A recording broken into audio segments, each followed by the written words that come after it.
Welcome to another episode of How Did I Get Here? It's been a long time. I know. I think it was early October was the last time I posted one of these. Yeah, but this is episode 3 of season 3, episode 4 of season 3. I don't know. I don't even know if it can qualify as a new season uh, because it's been so long. But anywho, I warned you these would be erratic. Life is hard right now. Uh, and on the next episode, I've got Jean Grae, a woman who describes herself as a polymath. Uh, I first encountered her as a rapper, uh, part of the wonderful East Coast scene that, gave us the Roots and Black Star and all of that whatnot. Uh, and now she does everything. And we'll get into that in this episode. She's a podcaster, she's a writer, she's a comedian, she's an actress, everything. And still makes time for music somehow. And we even talk about how she's gotten busier and more prolific simultaneously. Uh, Also, she is my new best friend, I've decided. Uh, yeah, I know I say this about every single one of these, but this one is a rock solid, great conversation. I did not edit it one bit. You're gonna hear everything. It was super fun to talk to her, and I hope you enjoy it. So, Jean Grae, ladies and gentlemen. Hello. I'm okay. This is how I'm going to start this meeting, being like, I know it says 3:01, but I'm late for me. So I'm sorry for being late. I've reset my Google password at least 9,000 times. And I'm at the point where I'm doing it like every day now. I just give up.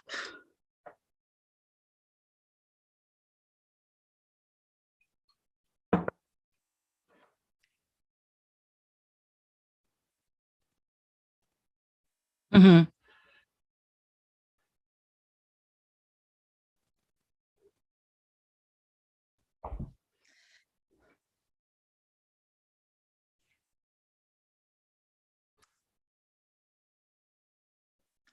I show up 10 minutes,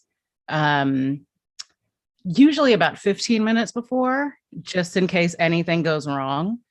And today I was like, I mean, what's gonna, and I'm like, you see, that's why. That's why.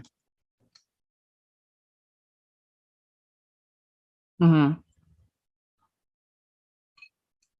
That's awesome. That's I kind of even appreciate that.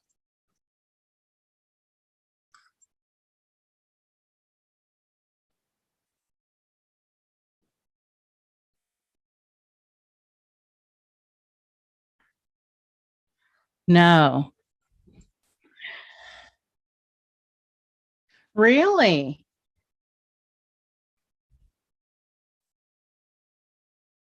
Yeah.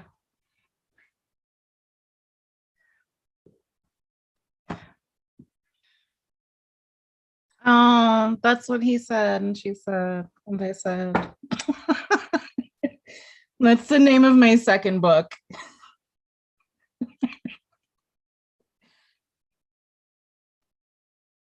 Mm-hmm. Mm-hmm. Who knows anymore? I don't know. Everything was somehow 1 year ago and then also like 45 years ago. And I won a petition that every time someone posts like the anniversary or something, I'm like, please just stop saying how long ago it was. Just say it happened because I can't. And they're like, this came out 30 years ago. And I was like, no, no, I hate that.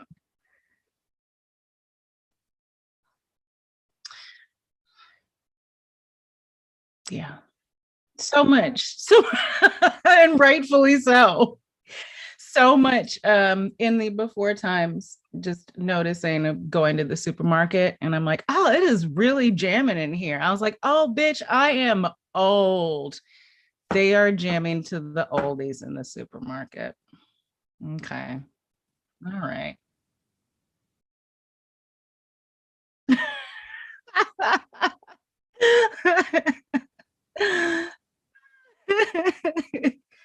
Oh, that's exciting. And less work for you or whoever's editing. Are you editing? Congratulations. I understand who you are as a person immediately then.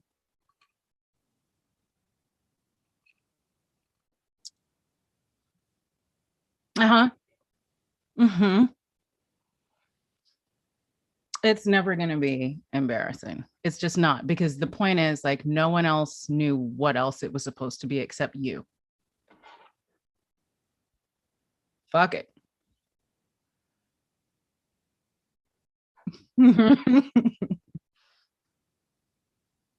Segue.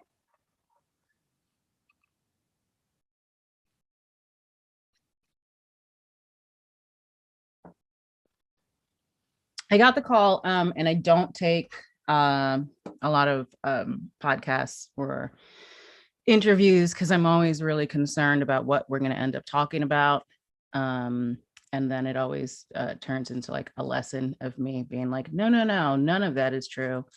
Um, but I really liked the title and the idea of it. And I was like, yeah, yeah, I can do that. I got some stories.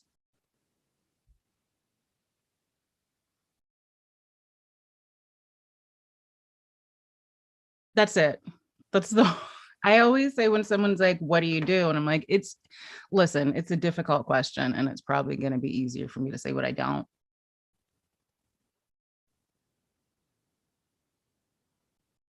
Okay.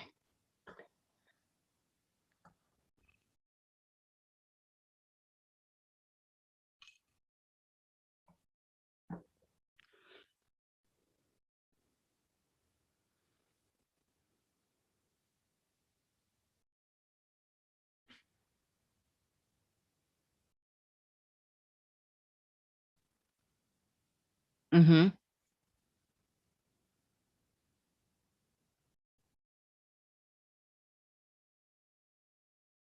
Mm-hmm.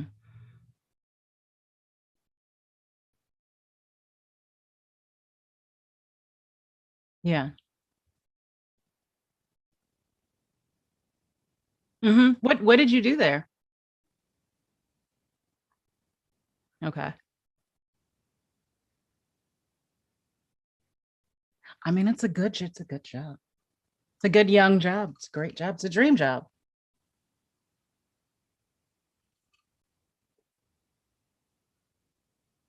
Mm-hmm.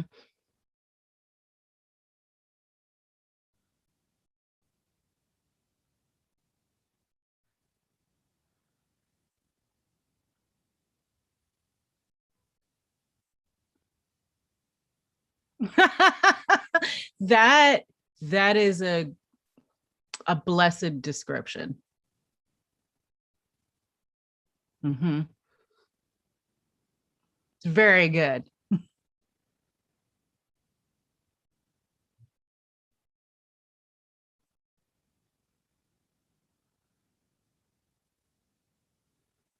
Yeah.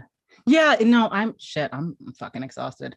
Um it's been a long time and like even when people are like what have you been up to? I'm like it's yeah.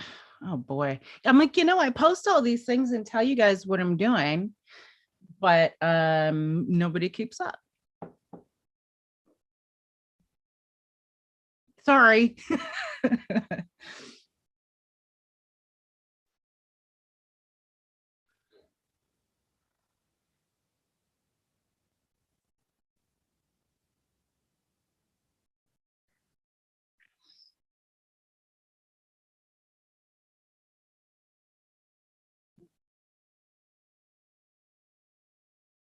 Polymath. Hmm. Ah, no, no. I think no. No, it wasn't. But I think it's a good word to use. And I just used it on someone else, and their response to me was like, right, like a Renaissance man. I was like, nah, I don't know why you felt the need to say man in that sentence. No, it's just the word. It's polymath. It's okay. Yeah. When?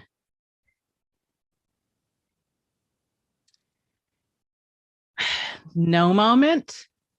No, like it's such a hard. There's because of the household I grew up in. And there was never any pressure or ideal like this is the thing you should gravitate to. It was just you have an interest in all of these things, so let's go be interested in all of those things. um when I think the moment where I was old enough to understand it, and I started looking last night and I was like, maybe I can find this picture, but I'm going to keep looking for it today. In my fifth grade yearbook, every year they get everyone's face, and then like underneath it, like, what do you want to be when you grow up? And everyone had, great ideas. Like, I always envied like gymnast or veterinarian, and I could not. I was like, I don't have an answer for that, and I wrote entertainer. That's it. And I was like, I don't have a way to describe it because it would be too long, and we only we only have this very small space. And I didn't know the word polymath, so I just said entertainer.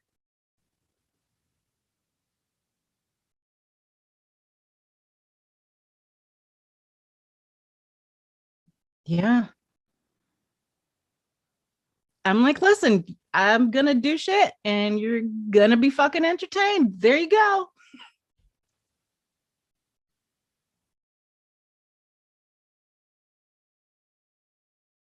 Mm-mm.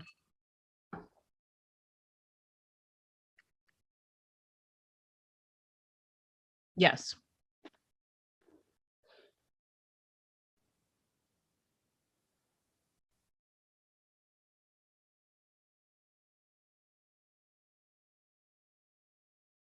Mm-hmm.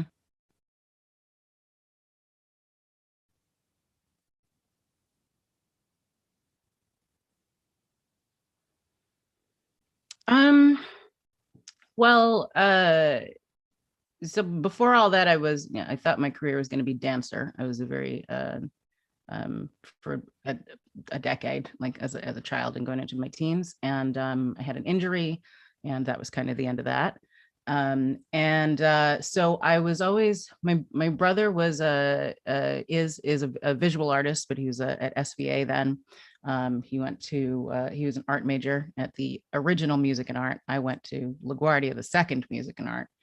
Um, and so but his side shit was always like he wanted to do music. So he had his own new wave band and like a shit ton of synthesizers and samplers and stuff in his room. And so I started producing music really young. I started DJing first. I asked my mom for a pair of turntables that I saw in the back of the Source, a pair of Gemini BD10s, and a very small sampler. And gosh, those turntables were such trash. They were so fucking bad. But I started DJing. I think the thing that I always do, and you just spoke about it, is I think someone probably asked me like, do you know anyone who can DJ the party? And I was like, I can. And then in my head, I was like, bitch, you don't know. You don't know how to DJ. And I guess that's kind of how I normally step into everything. So I'm like, well, then I got to learn. Like, I have records, but there's also record stores around me. So I started DJing really small bars, and I was like 15. I was like, but also New York was a different time. Um, and we were in places we were not supposed to be, like clubbing, like at the Limelight when we were like 12. So I started doing that, and then I moved into production. And it was definitely around the time where everyone was hanging out in like Washington Square Park. And the movie Kids is modeled on all of us, some of us who are in the movie, but mostly we're standing behind the camera waiting for them to get the fuck out of the way.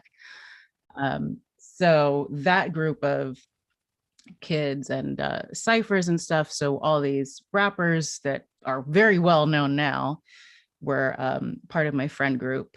Washington Square Park, Village, like West 4th Street, that whole circle around like 8th and Broadway. So I started making beats. I started making beat tapes for everyone ciphered. So everyone didn't had like, we didn't have to use like no music. It was along the time where people started making beat tapes. And that's kind of how I was known. My production name was Cleopatra Jones at the time with a Z. Thank you very much. Mhm. And yeah, I would listen to everyone and we would do sessions and stuff. And then I started writing on my own. Just I mean, I was writing, I was in a freestyle group. And I don't mean like freestyle rap freestyle. I mean like freestyle Puerto Rican, Hot 97 when it was Hot 103, like TKA, Stevie B. I was like, this is the kind of music I'm going to do. So we had that group and I was writing music. And then I started writing rhymes because I was like, I can do it better than these guys. Like they're okay. But I never did anything in front of them. And a friend of mine like pushed me, was like, you need to just start doing this. So then to shorten that, I got into a group called Ground Zero. We submitted our tape to the source for like unsigned hype. And we got into unsigned hype. And I was like, I guess that's it. There we go. Did it.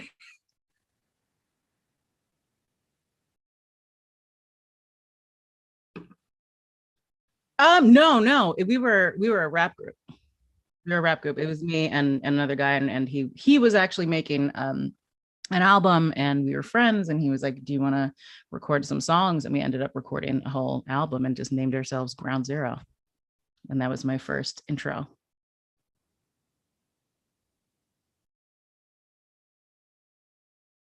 Mm-hmm.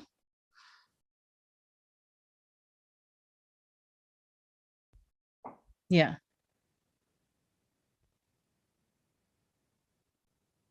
Mm-hmm.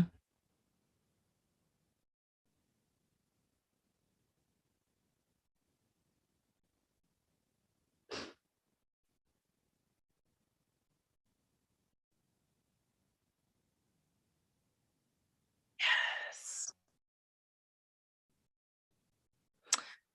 Listen. Perfect.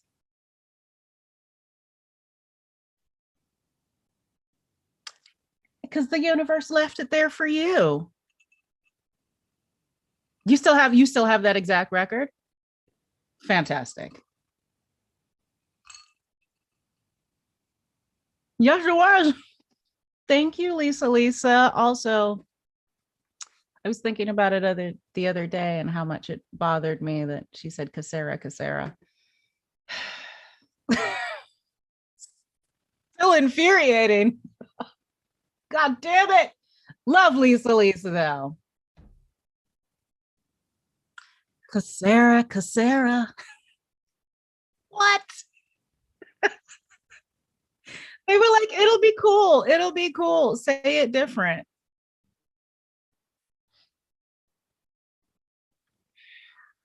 It, they just, I mean, but they wrote it like, was it? I assume that's like a full force written song. So maybe it was them going in and being like, no, they had to know. No, they had to know.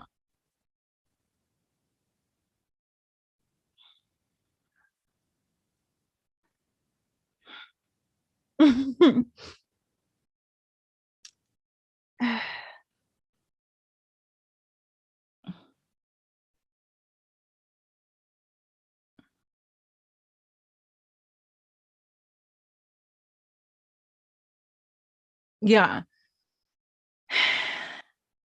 It's like going, um, I felt pretty. And you're like, is it I feel pretty?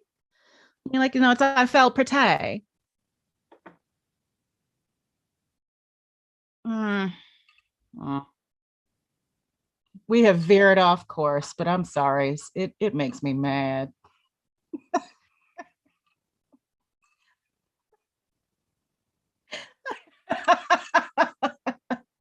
Oh God, that one.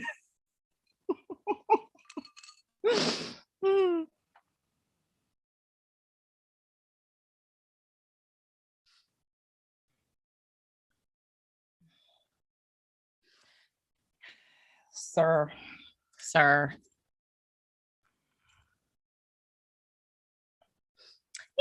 No, we understand. But then again, Justin Timberlake, so glad how his year's been going, actually. Really excited about that.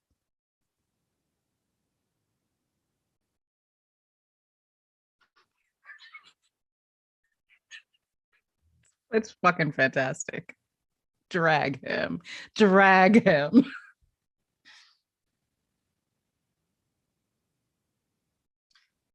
Woo. Oh, I was like, what did you who over there is like Justin Timberlake? Now is the time. And I was like, yeah, I guess. Fuck it. Yeah, let's do it. Mm-hmm.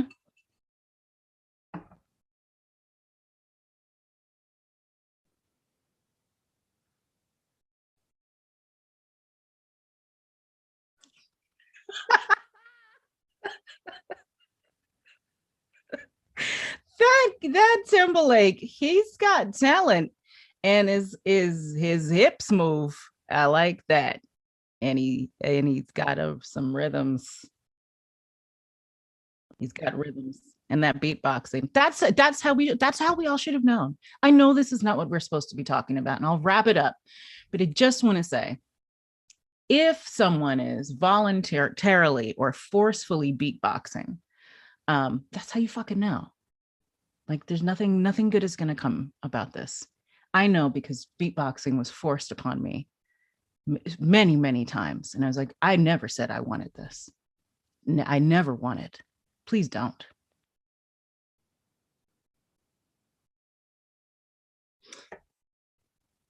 Good, good, good. Stop with the stop it, y'all. Please stop. Please stop beatboxing. And if you ever see me, don't don't fucking beatbox in front of me. I don't care how much upper arm strength I have and whatever year it is. If I'm 70 and you just roll up on a red carpet and you're just like, I will fucking put you in a sleeper hold. Just all right. I'm sorry. That's what I like to provide.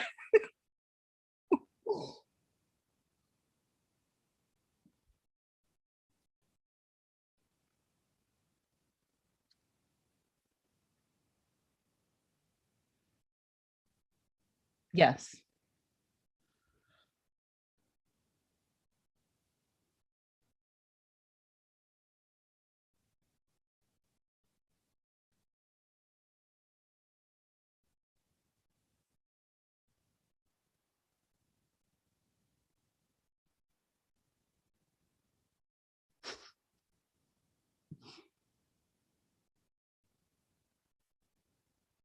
No, never. That's what happened. Yeah. And I think there's a very huge misconception when someone's like, oh, you came back, or like, oh, what happened? And I'm like, I have to date 27 albums. So it's a lot of projects. And even I never stopped, even when it was just doing cameos on other people's stuff, or I was doing production work for other people, or like arrangements or writing hooks and coming in to sing them. And a lot of times, people are lazy and they don't read credits. And what I didn't do, which I've definitely learned in my older age, is force people to know that it was me, to step up and claim the credit. Because most of these men are like, I'm not going to tell you, I'm not going to let you know. And I didn't. But I never stopped making a huge amount of work from 1996 till 2017 was my last year. Like just 2012 through 2016, I think it was like 14 albums. Yeah, it's not okay. And one of them was not produced by me.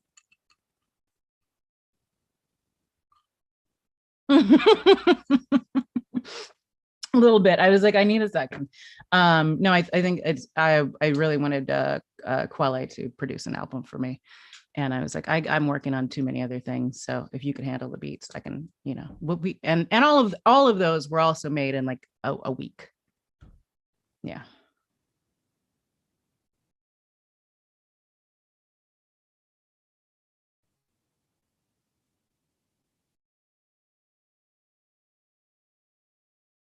Mm-hmm.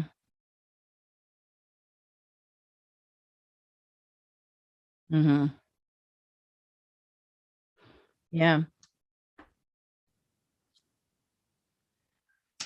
My I think that was the deal. Like Bandcamp had just, and I was like, oh, I don't have to talk to anyone about anything, which I don't like doing. I don't want to talk to anyone about when my release should be or what should be on it. Or I was like, I can just make this myself, not have any contact with anyone, mix everything, put it out, and then communicate with people. I was like, oh, this is what I've been waiting for all my fucking life. I'm so glad you guys are here. And my mom had just died. Um, and I think it was definitely a turning point. Like, I'm not wasting any time because we only have so long here.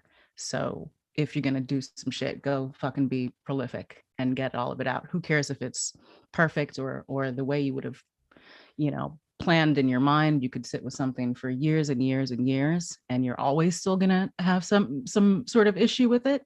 So how about you get all of this out of your head so you can move on to something else? Yeah, you just let it go.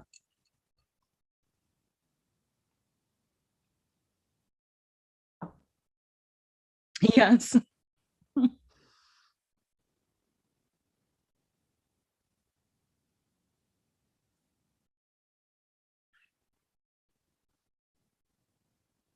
It's okay.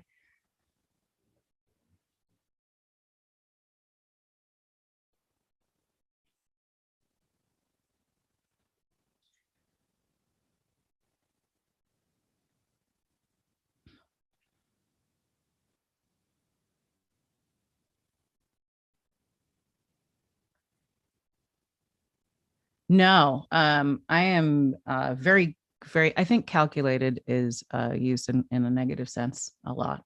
I'm very pragmatic and calculated.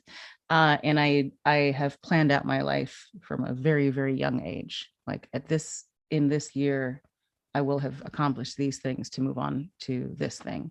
So I did that very early in life. And so comedy happened exactly when it was supposed to happen, whether I was ready for it or not. I was like, this is the year. So I guess you got to go do a thing. Here we go. But also uh, just because New York is New York, and I think people always kind of find their tribes.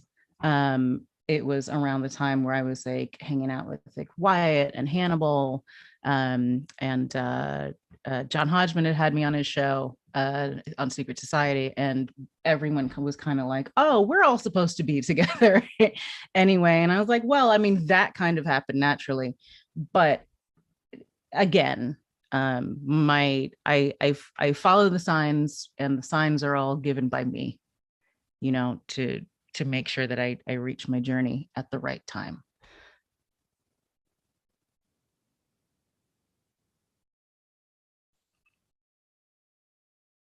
Mm-hmm.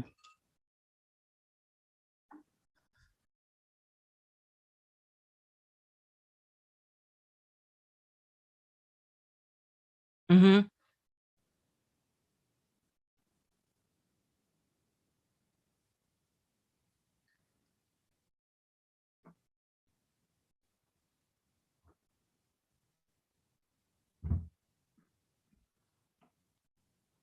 Hmm. Yeah.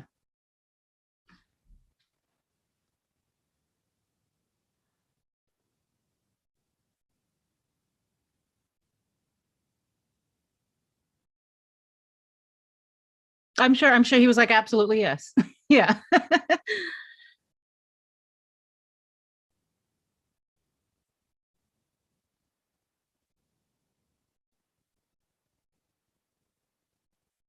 Yeah. Awesome.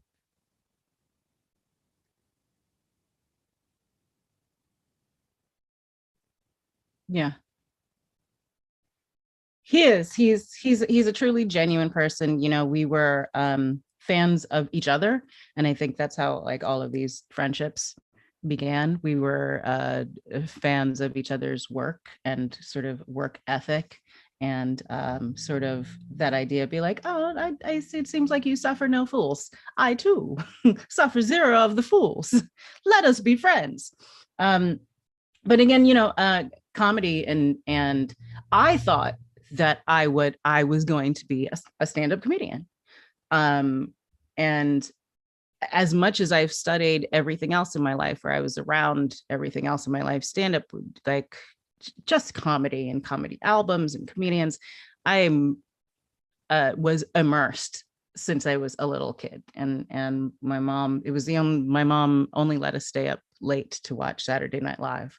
So since we were like 3 and 4, and so many like Carlin and Cosby albums in the house, and every HBO special that ever happened, and I was studying all of these people, and I really thought that that's what I was going to be. My first open mic was amazing, and then Wyatt and Hannibal were doing a show at the Knitting Factory, and they were like, "You should come do a set." And I was like, "Oh no." I was not prepared. And I bombed so fucking hard. I bombed so hard. And I was like, you don't know what you're doing. You think that you have like an 8 minute fucking set. No, you don't. And you can't get on stage and do it the same way that you've been doing your fucking shows, which is just feel your way through it.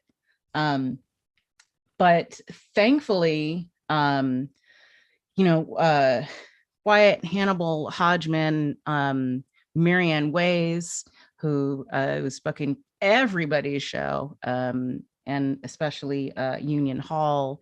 Like we all started to be friends, and then they were like, I started to find my footing at Secret Society, um, at Wyatt's show Night Train, where it was just like, just come and do. They allowed me to be like the space to be like, we don't care what you do, just do what you want. And so that was sort of my exploration of being like, okay, well, next week, can I do Oliver versus Annie? Just like this ridiculous sort of musical battle. And I was like, yeah, that's fine. I don't, great. Awesome. So it was being given the space to even say, I want to do a residency. I want to do my own talk show. And everybody's like, it's great. We just want to see you be great. We don't know what it is, but find yourself.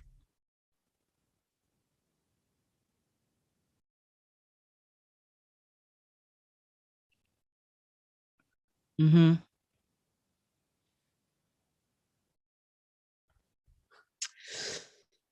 Yes, so much. I think that still happens.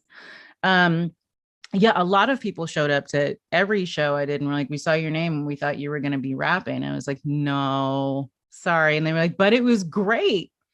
We loved it." And I'm like, "Yeah, I kind of just do stuff, as long as it's making people laugh and it's silly and it works and the room feels gathered, then I've done a good job." But yeah, a lot of people initially immediately, so many people were like, when is the rap happening?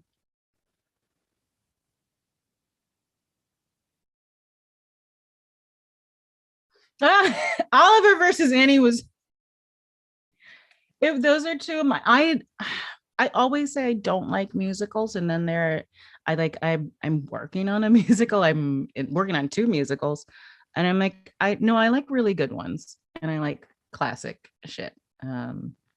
Yeah, but those are my two favorite childhood ones. Now, see, I like orphans. I'll tell you which orphans I don't like: the orphans from the Warriors.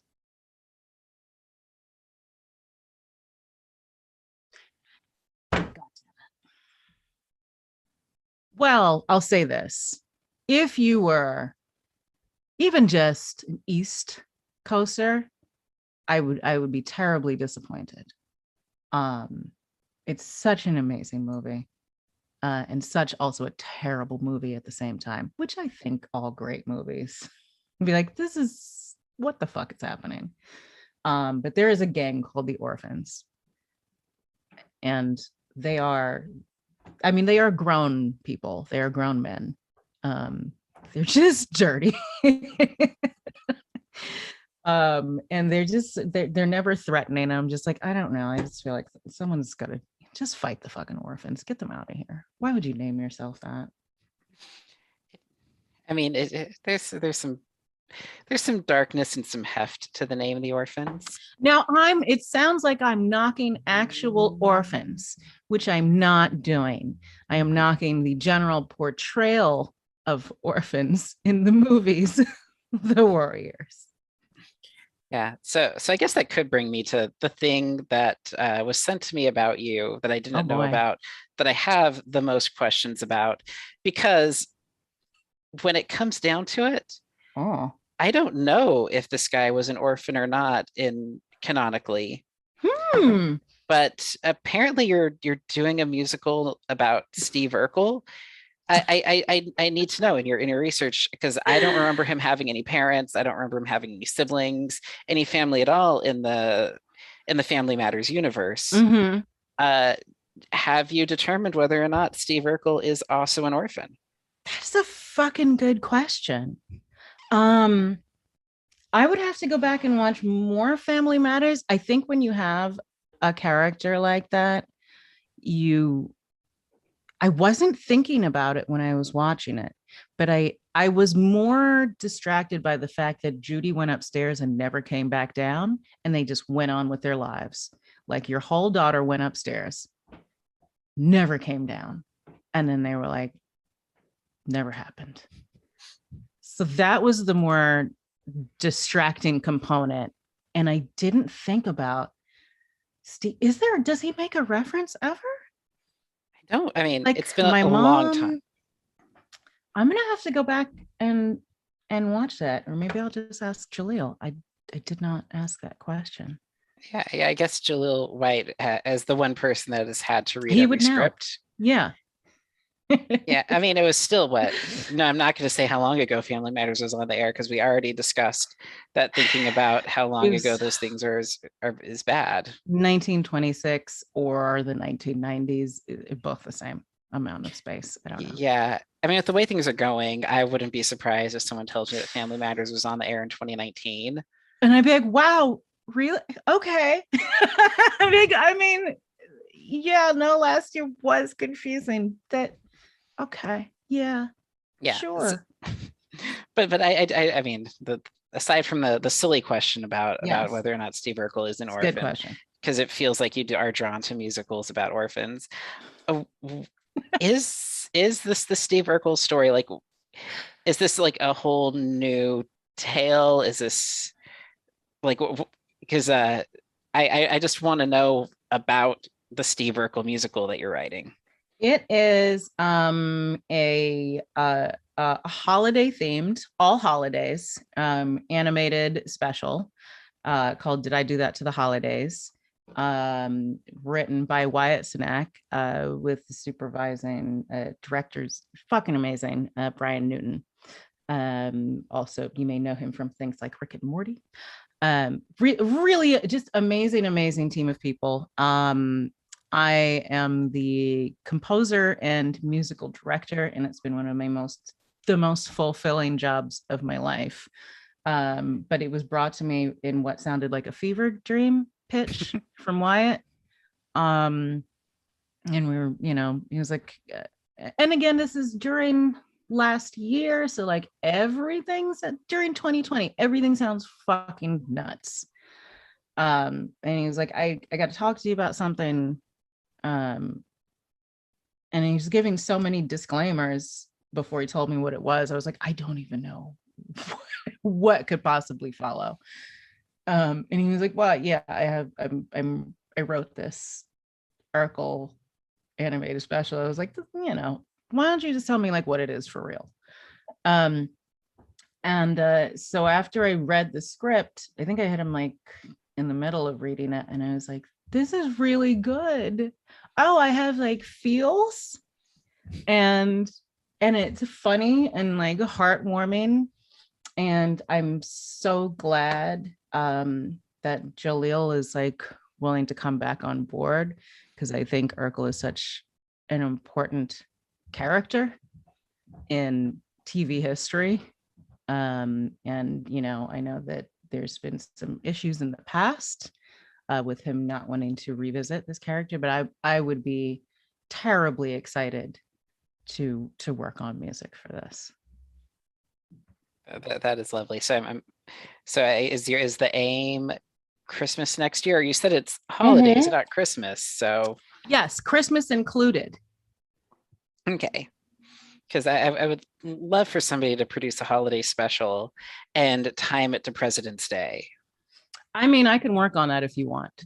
Um, but yeah, so it includes, all of the holidays that happens. Omisoka, Las Posadas, and we've got Hanukkah's in there. We've got everything. And it gave me it was really nice to be like, I love composing for things. We had worked on something together called he wanted to do Cleveland the musical for his Night Train show, so I did the music for that, and it was myself and Wyatt and Sashir. um and I love composing. And what I fell in love with for this project was my love of vocal directing, like walking people through songs. And it's such a really fucking talented cast that I was really excited to work with people. And especially, you know, the things that people say to us as kids or at any point in life where they're like, you can't do this or you can't do that, or you're not supposed to do it that way. The way that we all carry these kinds of things, so much that it cripples what we think we can do. Being able to open everybody up who is like, I can't sing, or I'm tone deaf, or I'm so nervous, or it's going to be terrible, or like apologizing before they even start working, and getting them to a place really quickly where, I'm not only getting the best quality work, but we're working through some issues. Like, it's so good. It's really wonderful.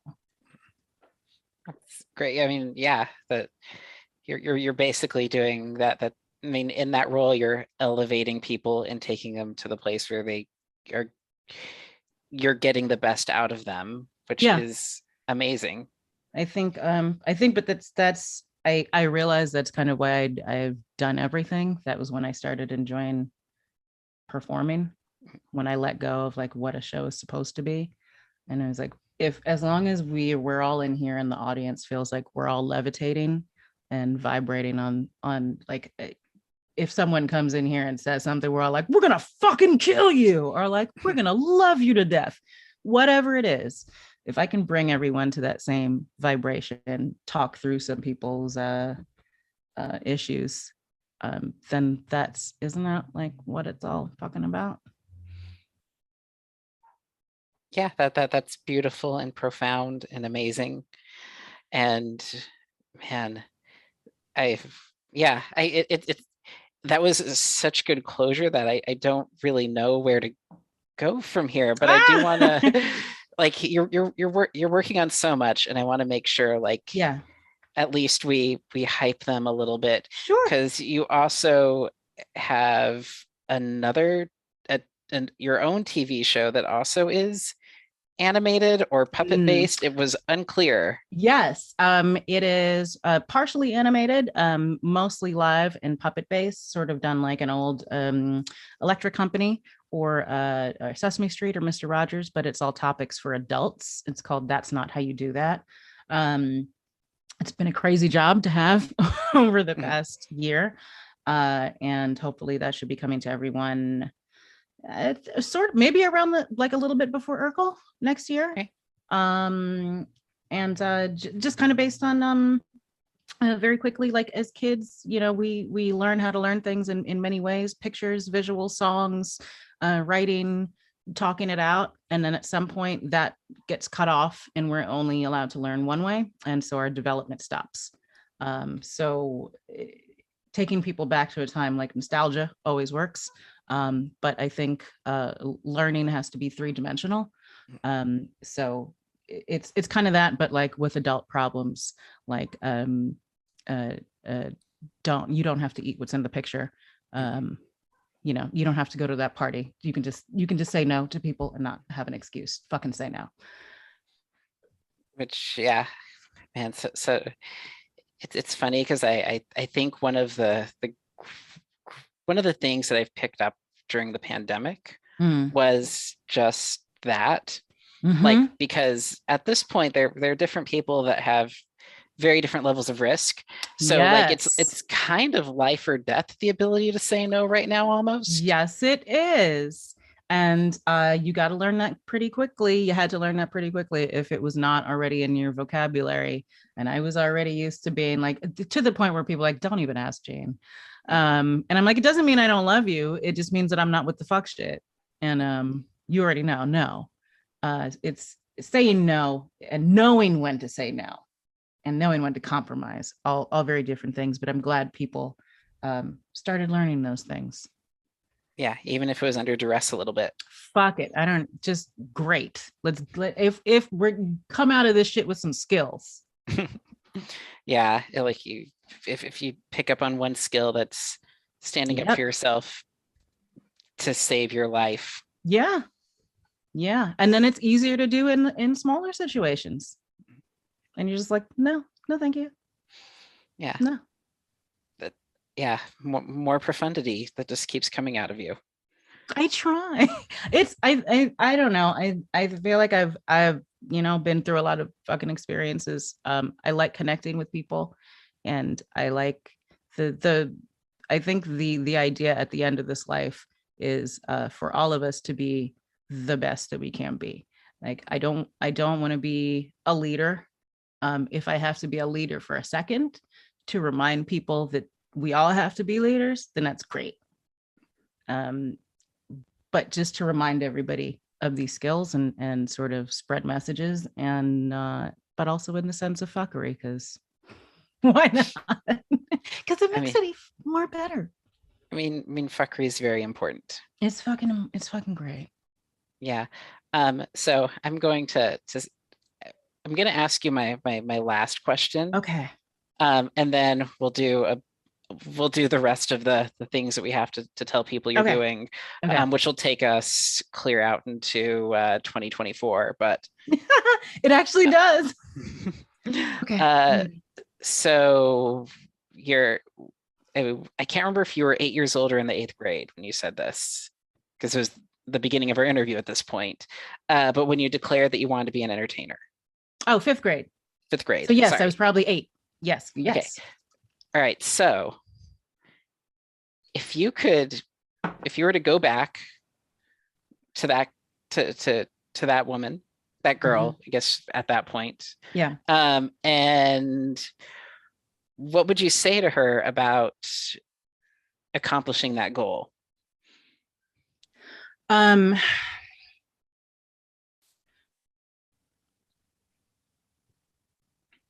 it's going to take longer for people to change than you thought it would. So when you feel like when you get to those points where you're like, it doesn't matter and I'm just invisible and who the fuck cares and it's never going to happen in my lifetime, it doesn't, none of that matters. None of that matters. It still means that you still have to get everything done on your timetable. It's okay to stick to that. It's okay to not apologize for being um, aggressive and for knowing what you want. and for knowing that you want to do things on time, which is your own time. And take all the credit, and start studying quantum physics earlier than you thought you should have. That is lovely. Well, would 8-year-old you understand what quantum physics are? Probably. Yes, but I'd also Yeah. be like, I hate math, and I'd be like, but you're so good at it. Come on, what are you doing? Stick with it, you silly little bitch. Come on. Yeah, me trying to figure out how you balance your schedule is probably very mathematical. Yes. I think and also understanding that, like being okay with understanding all the parts of you and Mhm. how you process things. Um, yeah, I stayed with the math in a way that they don't teach you in school, because they don't Mhm. really teach us anything that we need to know. Yeah, that's You my know. my partner says that you don't learn anything but compliance in school. Yeah, you learn compliance, and we're all trained to be in those things that look, like prisons, Mhm. which is, my mom concentrated very much on not putting me in those schools, so it helped. Which probably is what brought you to who you are today. Yeah, yeah. Um, and I'm sure you'll sense that in your book coming out. Good segue. So forced. All right. Feels So you have a good. book of essays, my favorite format of book. So I'm excited. Thank you. Mm-hmm. When do we see that? I assume that should be like 2023, Okay. because books take a second. Mhm. I'm It's called In My Remaining Years. It's called that because I said it as a joke to three people and none of them laughed. I was like, oh, okay, very telling. Mhm. Uh, okay, I guess I look closer to death than I thought. Mhm. So it's a coming of middle age, especially during a pandemic because we were forced there. But I'm very excited about it. It happened exactly on time because 45 was my time to write my first book, and it's being published by Flatiron. Najeli Nieto was my childhood friend. We met when we were 4 years old. So yeah, no, Excellent. And all right, other things we need to hype up. Uh, sure. let's see. So you've got a pair of podcasts. Yeah, the Fireside, AC, Stacey Jamble's Ace Detective with No Short-Term Memory. The Fireside is sort of like a masterpiece theater sort of Mhm. thing, but I do a lot of worlds within worlds. And Stacey Jamble's is a period piece, sort of detective noir story set in the 1940s, but she is a Black woman with no short-term memory. um, Wow, that's all very complex. I like doing worlds within worlds. And then the third podcast is probably going to be Sports Ball, but I don't think that's coming out until like 2023. Okay, but which is fine. It's good to space the stuff out a little. Yeah, I need time. Yeah, and you're visiting my lovely city Yeah, uh in at the end of January. I So think so. yeah, I We all think which so. yeah, it's such a everything is such a gray area right now. Yeah, if the But Omarion doesn't get me, yeah, if he you're doesn't you're get the me. you're the third person I've talked to in the last 2 days saying, "Well, I don't know about my January plans now." Yeah, it's a lot of mainly doing things with my mouth and then a lot of heavy breathing. And then many people on the other side, like me making them heavy breathe towards me. Mhm. So hopefully, let's do it. I'm really excited Yeah, to be back. I have so many like I fantasize about myself building a machine that just can like suck in all the virus from everywhere, just so we can just so it's not a thing I'm anymore. so tired. Are you tired? Have you drawn up I'm any blueprints? Are you working on something for all of us? Can you I'm help? I'm trying. I've broken like 17 vacuum cleaners, but I wish you had just at that moment just panned down and just the floor was a vacuum cleaner. I was like, oh no, like I can't even walk anymore, but I'm working on it. Fucking working on it, man. But if we make it, I'm really excited. I've had fake TED Talks. It's one of my favorite things to do. And every year they're like, Jean, it's not a competition. And I'm like, sure, sure. But it is, and I will win. Um, I'm happy to do all of these shows, and I've never done Paul F. Tompkins Varietopia, and I've been waiting like every year. I'm always at it, and I'm like, I don't understand why I'm not the musical guest because it feels like this would be an opportunity to do all of my favorite jazz standards. So Yeah, but Paul F. Tompkins needs to hold that space usually for a mountain goat or another. yeah, well, fuck that. So this year it's fucking me, and I'm doing some big old fucking jazz standards, and it's my first year of I haven't played the piano live since my one woman show at public theater, so I'm happy to be back on stage playing some piano again. Yay. Yeah, and then you also wait, you have a Yo Is This Racist Yes, and a and a nerd music show. I have a nerd music show with some of my favorite people.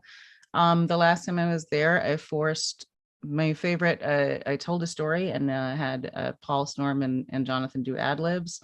They didn't know who they were going to do them as. I just handed them papers with characters before, and my favorite was Jonathan Colton as low energy Lil Jon, and he immediately understood the assignment and was like, "What? Yeah, yeah." So Yeah. more surprises this year. I'm so hoping that we all get to see each other and have such a good time. And I really thank you for reaching out, for real. And Oh, what a good show. I am gonna go listen to the other ones and be like, oh, this is what I should have done. But instead, I talked about Lisa for a solid 10 minutes and orphans. I'm the one that brought up Lisa, so Yeah, but it was in an innocent way, and you didn't know that was gonna happen. but it was so lovely. Um, but yeah, I hope you enjoy going back in time through these. It's weird because like it started out mostly being industry kind of people, and Yeah. then kind of moved into talking to entertainers because entertainers said yes more often How many have you than done? uh this is probably about 20 or so at this point. Good for you. And you're editing, you've been editing everything yourself. Yeah. Well, as you can see, as you'll be able to see, like I've been doing this over the course of the last, like I started it at the beginning of the pandemic. Mm. So these take work and I've slowed down immensely in the last few months. So Good for you. Good for you. I but, mean, shit. What are you editing on? I'm actually just using Camtasia because What's it was Camtasia? can't, so it's actually software for doing like making training videos. Um, Hmm. but it was free for me and I knew how to use it. So it's not audio software. Okay. It's not designed for that, but it That's works. even fucking better. I thoroughly appreciate anyone who could be like, yeah, this isn't meant to do this. That's how we move forward and progress. When you use something that's not meant to do another thing, but you're like, but this works though, right? Mhm. And now I do think you might save us all. All right, well, we'll see what happens, and if I don't, I'm sorry. No, I'll come and kill you. Okay, please. If we haven't completely resolved COVID by January 21st, you'll be in town. You can murder me. Yeah. Oh, I don't know.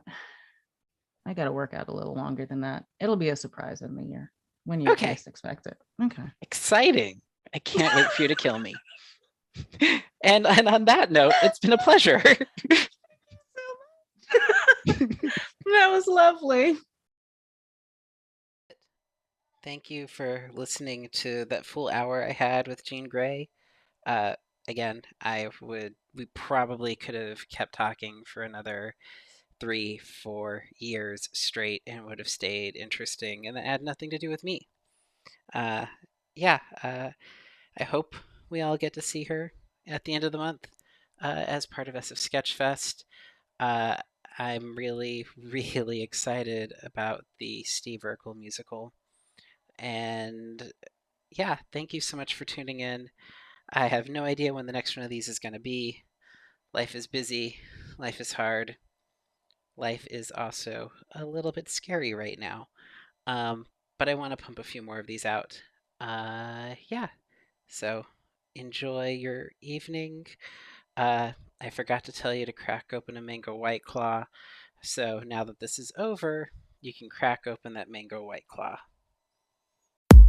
Hi, I'm Michelle Varay. And I'm Kimberly Trung, and we are the host of Crush Fictionally, a podcast all about your favorite fictional characters from movies, TV shows, and more. Each episode, we pick a theme, curate a list of characters that we love, why we love them, and some fun facts about the people who created them. So if you've ever felt a true connection with a fictional character, tune in to Crush Fictionally on Campfire Media.